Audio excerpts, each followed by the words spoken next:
Hi, I'm Greg Levine, and this is the party line for September 30th, 2011. And this week's nuclear journey begins at the Palisades nuclear plant in Covert Township, Michigan. About an hour's drive from Grand Rapids, where fellow blogger Empty Wheel, Marcy Wheeler, lives and tipped me off to this last weekend's tritium belch by the Palisades plant. It seems it had to vent a bit of radioactive steam.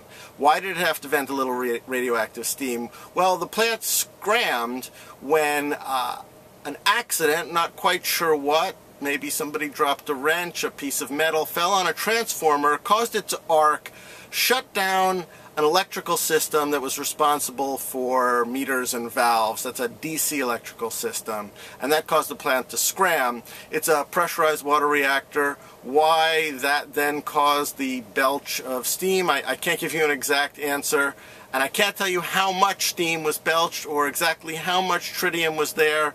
All I know is that according to the plant spokesman and the Nuclear Regulatory Commission's regional manager, or I guess regional manager for public affairs, it was below standards, and you should all be reassured that once that tritium infused steam hit the air, it diluted further. That's literally what they're reassuring us with. You know, once the steam is in the air, it dilutes further. Another way of saying that is it dispersed across the region, and I'm thinking of, like, if the manager of, say, a sewage facility had said something like, well, we had this raw sewage dump and it hit the river, but once it hit the river, you know, it diluted eventually, which I guess it would, but that's little reassurance if you, say, live close to where that raw sewage was spilling. And it also is an inexact analogy because whereas at some point you can dilute bacteria, or you can dilute some poisonous chemicals to a point where they are not a danger to humans. It's not, you can't say that about radiation. There are no safe levels of radiation. It's all about risk factors. Any more radiation means more risk. There isn't like a level below which radiation can fall where you can just hang out with it. It's like 0 would be that level, actually. But above that, there's always some risk. So a little more tritium in the air means a little more risk. So I'm not really thinking that's a good way to reassure folks. That said, this accident was in a DC system that dealt with meters, but it's the third accident in about 6 weeks at this very same facility, and the two previous accidents, or events, I should say they're events, because this was an accident, the other two, let's call them events. On August 9th, they found that couplings that connect pipes in the cooling systems for the Palisades plant were faulty, and they had to shut down, repair those.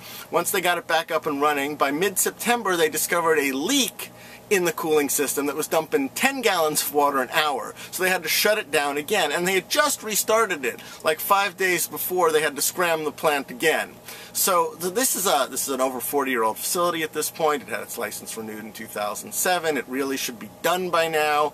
But it's still going, and several problems related to power supply and the cooling system, which of course brings us to thinking about the North Anna plant, which is in Virginia, which scrammed during the Mineral Virginia quake in August. Initially it was thought it scrammed because it went off the grid and the power supply was cut to the cooling systems.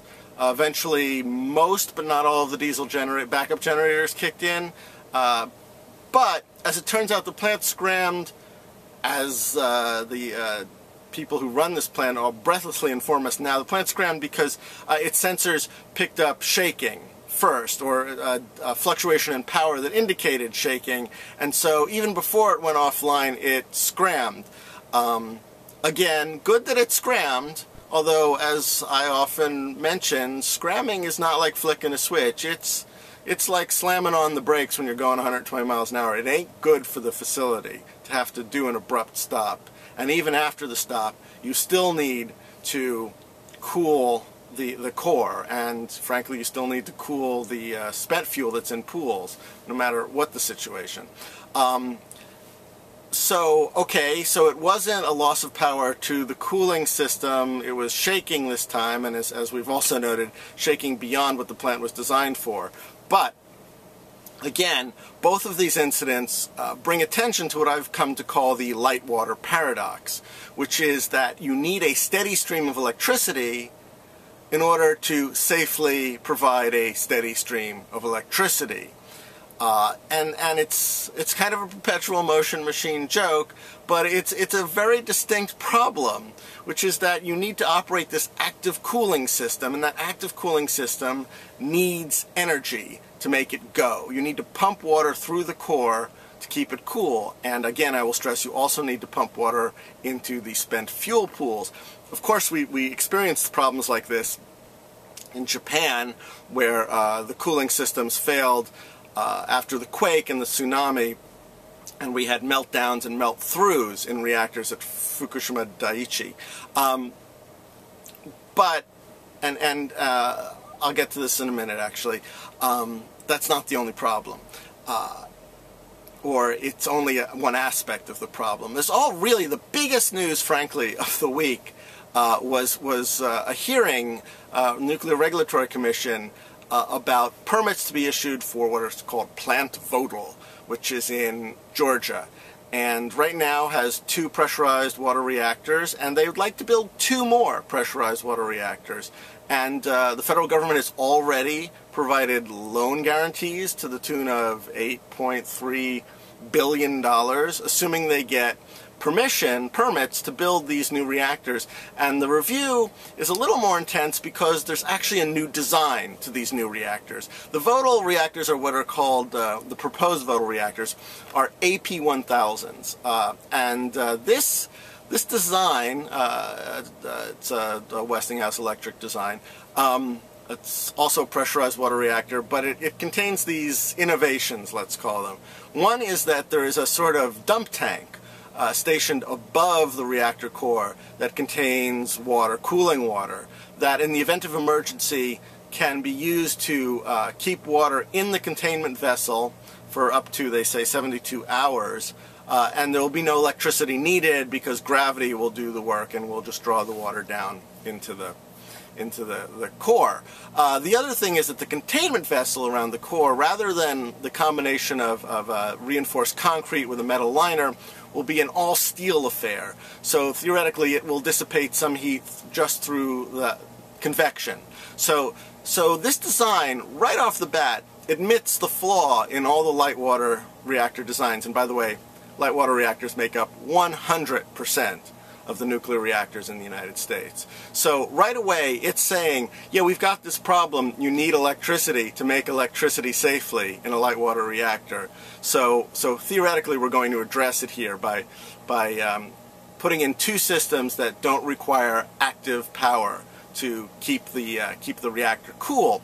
But here's the problem, and the problem that's not really addressed in these designs and is rarely addressed in anything you read about them in general, is that, okay, yes, at Fukushima in Japan, the grid went offline during the earthquake and the backup diesel generators were flooded in the tsunami, but the loss of power was probably not what would have caused the meltdowns, because the entire cooling system was severely damaged in the earthquake. So that there are cracks in the containment vessel, there are pipes that came undone and uncoupled that broke off, so that even when they were able to restore power later, they could not get the cooling systems working because it wasn't a contained loop anymore. Water was gushing out of it, and the evidence of this is the amount of contaminated water that they just frankly can't even handle that's gushing out of this plant into the groundwater,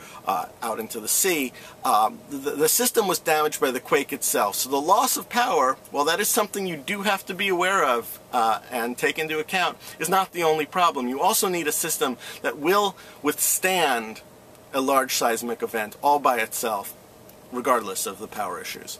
And I am not seeing anything in the proposal for the AP 1000s that takes this into account. In fact, we're not seeing anything across the industry that really is here to step up and say, we've learned the lessons from Japan as best we can right now, and we're going to make these plants exist in a new seismic reality that'll be safer and operate that way. They don't get it, but it seems like Commissioner of the NRC, Greg Yasko, sort of does.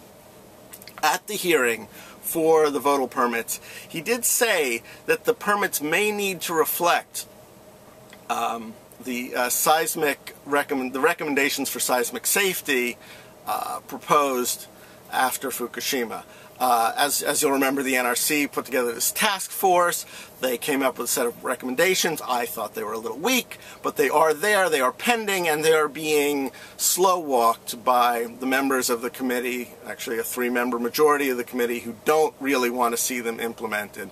And so we're sort of in this netherworld where we know that things have to be done, even these minor things should be done, but we're not doing them. And in the meantime, we're going to go full steam ahead with new permits or new licenses for old facilities.